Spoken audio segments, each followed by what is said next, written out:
Welcome to B6 news. నేను సుమలత. దేశంలో నరేంద్ర మోడీ పాలనలో కార్మిక హక్కులను కాలరాసి ప్రభుత్వ రంగ సంస్థలను నిర్వీర్యం చేసిందని అఖిలపక్ష పార్టీ నాయకులు ఆరోపించారు. ఈ నెల 16న నరేంద్ర మోడీ అవలంబిస్తున్న ప్రజా కార్మిక వ్యతిరేక విధానాలకు వ్యతిరేకంగా నిర్వహించే జాతీయ సమ్మెను అన్ని వర్గాల ప్రజలు పాల్గొని విజయవంతం చేయాలని అఖిలపక్ష పార్టీ నాయకులు డీసీసీ అధ్యక్షుడు ఐత ప్రకాష్ రెడ్డి, సిపిఎం జిల్లా కార్యదర్శి బంధు సాయిలు, సిపిఐ జిల్లా సమితి సభ్యులు సోత్కు ప్రవీణ్ కుమార్ పిలుపునిచ్చారు.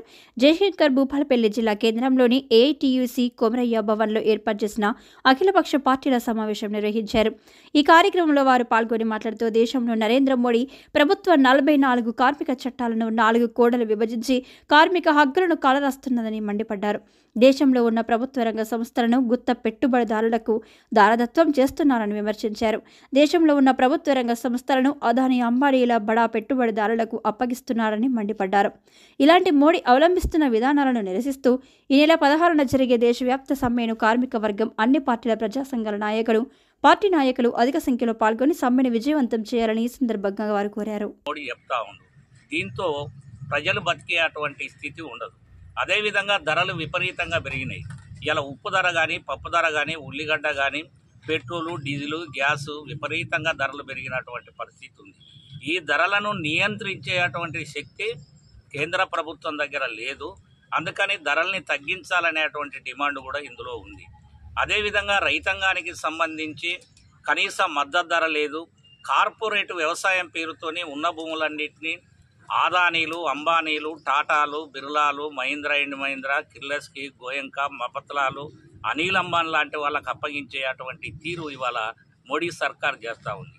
అందుకోసం ఈ విధానాల్ని కూడా ఎండగట్టాలని చెప్పి అనుకున్నాం. యూపీఏ 2లో సోనియా గాంధీ చైర్పర్సన్గా ఉన్నటువంటి టైంలో వామపక్షాలు పెద్ద ఎత్తున సోనియా గాంధీ గారిని ఒప్పించి ఉపాధి హామీ చట్టం, సమాచార హక్కు చట్టం, అదేవిధంగా ఈ అటవీ హక్కుల చట్టాన్ని తీసుకురావటం అనేది జరిగింది.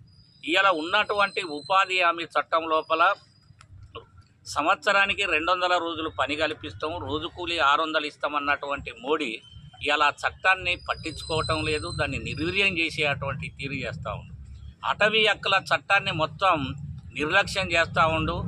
ఇలా ఆ భూములకు పట్టాలు ఇప్పించేటువంటి దాంట్లో చట్టాల సవరణ చేసేటువంటి స్థితి కూడా లేకుండా పోతా ఉంది. అదే కాకుండా దేశవ్యాప్తంగా దళితుల మీద, గిరిజనుల మీద, మహిళల మీద హత్యలు, అత్యాచారాలు ఇట్లాంటివన్నీ కొనసాగించేటువంటి స్థితి కనపడతా ఉంది. దీనికి తోడు మోడీ సర్కార్ వచ్చిన తర్వాత కొత్త పరిశ్రమ లేదు, కొత్త కొలువులు లేవు, ఉన్నటువంటి అన్నిటినీ అమ్మేసేటువంటి తీరు చేస్తూ ఉండు. ప్రధానంగా బొగ్గు రంగం, మన దగ్గర ఉన్నటువంటి సింగరేణిని కూడా ప్రైవేటు వాళ్లకు దారాదత్తం చేసే పని చేస్తూ ఉండు.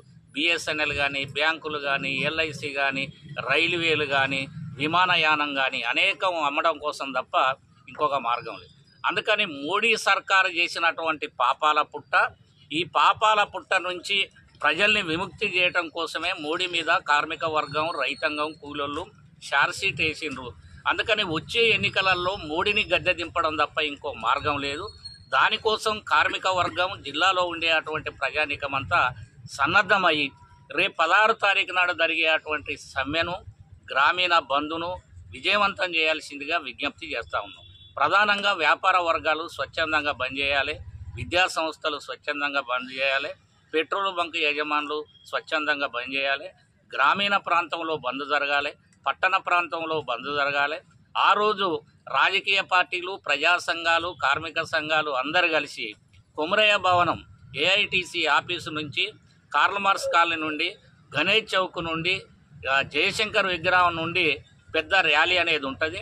అనంతరం ఒక సభ కూడా నిర్వహించి మోడీ విధానాన్ని ఎండగట్టాలని చెప్పి నిర్ణయించుకోవడం జరిగింది. అందరికీ నమస్కారం.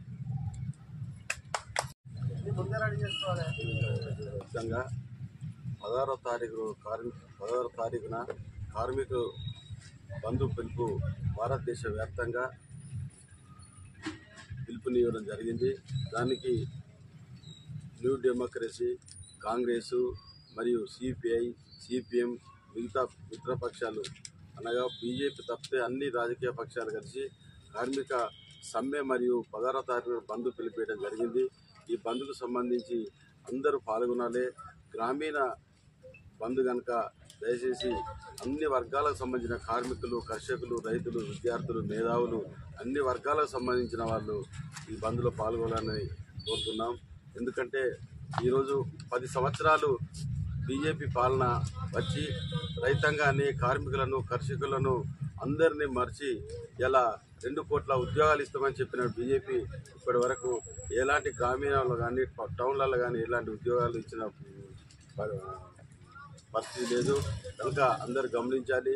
మళ్ళీ బీజేపీ వాళ్ళు ఇలా అన్ని ప్రైవేటైజేషన్ చేసి ఇలా ఎల్ఐసి కానీ, రైల్వేస్ కానీ, మరి హిందుస్థాన్ పెట్రోలియం అటువంటి సంస్థలు అన్నింటినీ అదాని, అంబానీ వాళ్ళకు అప్పచెప్పి ఇలా మొత్తం మన విశాఖ ఉక్కు స్టీల్ను కూడా దాన్ని అదాని, అంబాలకు అప్పచెప్పి ఇలా ఆయన స్నేహితులైనటువంటి వాళ్ళకి అప్పచెప్పి ఇలా దేశంలో ఉద్యోగ స్వామ్యాన్ని, బతుకు తెరువులను ఇబ్బంది పెడతా ఉన్నారు. ఇలా భారతదేశంలో కూడా ఇలా కాంగ్రెస్ పార్టీ ఉండగా అన్ని కార్మిక వర్గాలు బతకాలని ఒక ప్రభుత్వ సంస్థలను ఏర్పాటు చేసి ఇలా భారతదేశానికి ఎంతో ప్రభుత్వ రంగ సంస్థలను ఏర్పాటు చేస్తే లక్షలాది కోట్లాది మంది ప్రజలు బతికేది కనుక ఇలా సూరత్ కానీ, ఇంకా గుజరాత్లో మన మణిపూర్ అట్లాంటి చేనేత వస్త్రాలు అయినటువంటి దాంట్లో ఈ జిఎస్టీ మూలాన కోట్లాది మంది ప్రజలు, కార్మికులు వాళ్ళకు ఉద్యోగాలు పోయినాయి. కనుక ఈ ప్రైవేటైజేషన్ వాళ్ళు ప్రవేశపెట్టి ఇలా కార్మిక వర్గానికి అందరికీ ద్రోహం చేసిన చరిత్ర బీజేపీ పార్టీది. కనుక అందరూ ఇలా బీజేపీకి వ్యతిరేకంగా, మోడీ పాలనకు వ్యతిరేకంగా అందరు ప్రజాస్వామిక వాదులు, అన్ని రాజకీయ పక్షాలు కలిసి ఇలా గ్రామీణ రైతాంగానికి చెప్పాలి, పట్టణంలో కార్మిక వర్గానికి చెప్పాలని కోరుతూ అంతేగాని ఇప్పటి వరకు రైతుల కోసం ఆరాటపడి ఏం చేసింది, ఒరిగింది ఏం లేదు. ప్రజాస్వామ్యంలో రైతుల కోసం మేము ఎప్పుడు ఎన్నో పోరాటాలు చేస్తున్నాం. ఇప్పుడు కాంట్రాక్ట్ కార్మికులకు కానీ, అవుట్సోర్సింగ్ కానీ విధానాల, చట్టాలను వ్యతిరేకంగా అమలు చేయలేకపోయింది కేంద్ర ప్రభుత్వం. కానీ అనేకమైన హక్కులను అక్కడ డాక్టర్ అంబేద్కర్ రాసిన రాజ్యాంగంలో సవరణలు చేయకుండా ఒక కార్మికునికి 18,000 రూపాయలు ఈ జీతం ఇవ్వవలసింది దాదాపు 10,000 రూపాయలు ఇస్తూ కాంట్రాక్టర్కే అప్పచెప్పిస్తున్నారు, దుర్వినియోగం చేస్తున్నారు. కాబట్టి దాన్ని అవుట్సోర్సింగ్గా చేస్తే ఉద్యోగం ఉంటుంది, కానీ పెన్షన్ సుతా ఇస్తలేరు. అంటే దిగిపోయిన వాళ్ళకందరికీ సుతా 4 చట్టాలు తీసుకొచ్చి కేంద్ర ప్రభుత్వము దీర్ఘకాలంగా అణచివేస్తున్నది. కాబట్టి ఇప్పటికైనా ప్రజలందరూ కలిసి, కార్మికులందరూ ఒక తీరుగా 16 తారీఖు నాడు జయప్రదం చేయాలని కోరుకుంటున్నాను.